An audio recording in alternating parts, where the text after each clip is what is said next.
What is the National Interest Waiver and how does it differ from other EB-2 visa options? A national interest waiver is a provision only available to the EB-2 category. Now, the national interest waiver is not a visa in and of itself. It is a way that you can circumvent the normal requirements of a labor certification and a job offer that normally is required when we have perms. So for an EB-2 national interest waiver, it should be looked at as a two-part analysis. First, you need to be able to establish that you are qualified for the EB-2 category. In order to qualify for the EB-2 category, you either need to have an advanced degree or qualify as an individual of exceptional ability. Only at that point, when you have established either one or the other, can you then take the next step. So the national interest waiver portion waives the need for you to have a job offer and for an employer to then submit a labor certification process, which normally can be a very labor-intensive, time-consuming process.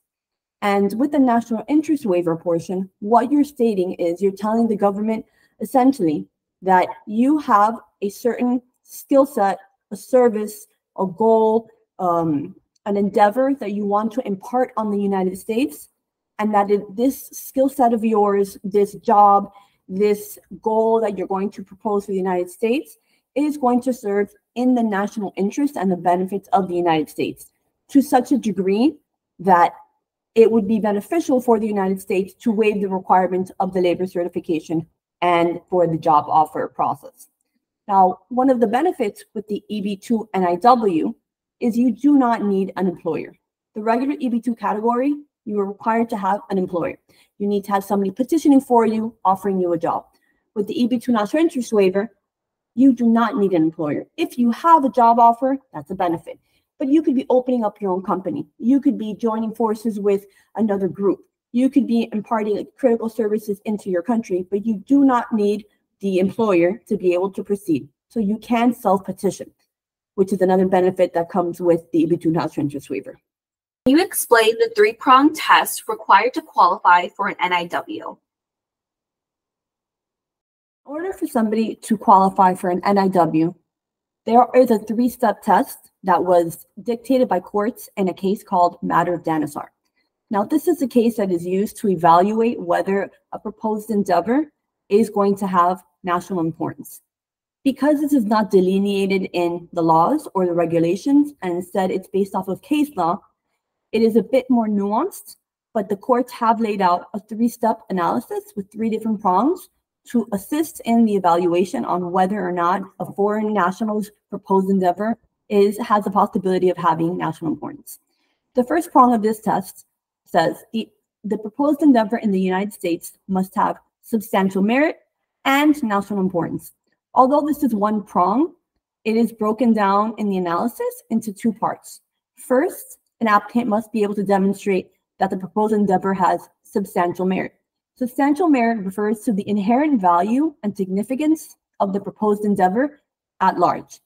So this means that they look at the actual nature of the proposed endeavor, the field in which you're going to be working in, the importance that the field at large has upon the United States.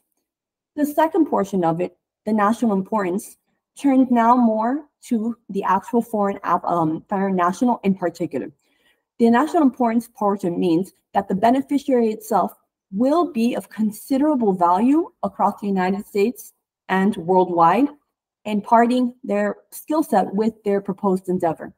Now, with this second part of the prong, it is where it is a little bit more difficult to prove, but this is because the government is looking for, in particular, how this person will be imparting their specific skill set and how they personally will be imparting change or impact on the United States.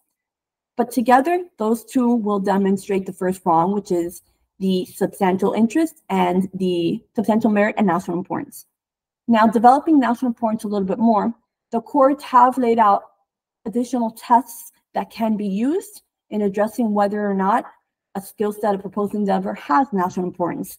For this, they will look at certain factors as whether the person's proposed endeavor is going to have implications at a national or global level, whether there's going to be any kind of positive economic effect, whether they're going to be making any economic change or impact in an economically depressed area, if there's going to be any kind of, if it's going to be imparting anything that the government has claimed to be something of interest, if it's going to be in an area that is considered critical in the United States, if it's going to be making a huge impact in any in growth of employment in a certain area, if it's going to provide any kind of other financial or positive influences in the welfare of the United States.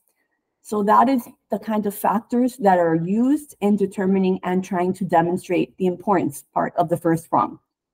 We then move on to the second prong of the Danosaur analysis, and this is that the foreign national needs to be able to demonstrate that they are well positioned to advance their proposed endeavor. Essentially, this means that they need to be able to demonstrate that attributable to their skill set, their past work, their experience that they have in the field, prior work that they've made, impacts they've made in other countries, those kinds of skills that they will be able to advance this proposed endeavor.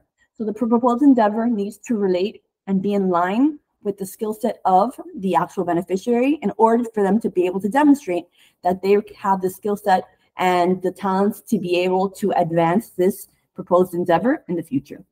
And the final prong states that on balance, it would need to be beneficial to the United States to waive the requirement of a job offer and have the United States forego the labor certification process. Now, the labor certification process is a very lengthy and time-consuming process. But because of this, with this test, when the factors are taken together, the factors that are taken from the first prong and the second prong are used in a totality of the circumstances to prove that when you put all these factors together, it is the benefits that this foreign national will bring to the United States and the impact that they're going to make with this proposed endeavor greatly outweighs the need of performing the labor certification process and the job offer process.